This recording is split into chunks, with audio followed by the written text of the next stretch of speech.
আগামী ৩০শে মার্চ বড় পর্দায় মুক্তি পেতে যাচ্ছে সালমান খান অভিনীত বহুল প্রতীক্ষিত মুভি সিকান্দার। আর মুক্তির আগে থেকেই শুরু হয়েছে তুমুল আলোচনা, অনেকেই ভবিষ্যৎবাণী করে বসেছেন। ব্লকবাস্টার হতে যাচ্ছে সালমান খানের মুভি, সেই পথে অনেকটা এগিয়ে গেছে সিকান্দার, যার প্রমাণ পাওয়া যাচ্ছে অগ্রিম টিকিট বিক্রির পরিসংখ্যানেই।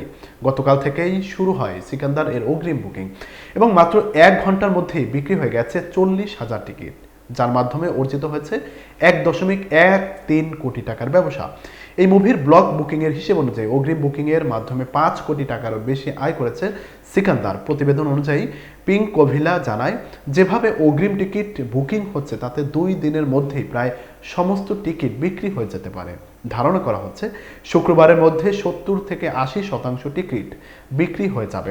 সবচেয়ে বেশি টিকিট বিক্রি হয়েছে দিল্লিতে, যেখানে ২১.৮৪ লক্ষ কোটির টিকিট বিক্রি হচ্ছে মাত্র কিছু সময়ের মধ্যে। দ্বিতীয় অবস্থান রয়েছে মহারাষ্ট্র, যেখানে ২০.৩৯ লক্ষ টিকিট বিক্রি হয়েছে।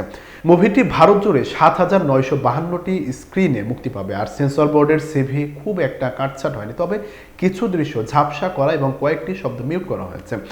সিকান্দার সিনেমাটি পরিচালনা করেছেন আর মুরুগাতোস, আর প্রযোজনা করেছে Salman Khan films O নাজিওয়াদওয়ালা and sons.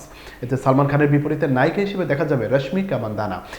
সিনেমার ট্রেলারও একদিন আগে মুক্তি পেয়েছে এবং দর্শকদের মধ্যে উত্তেজনা তুঙ্গে। একদিনের অপেক্ষা, তারপরে দেখা যাবে সিকান্দার।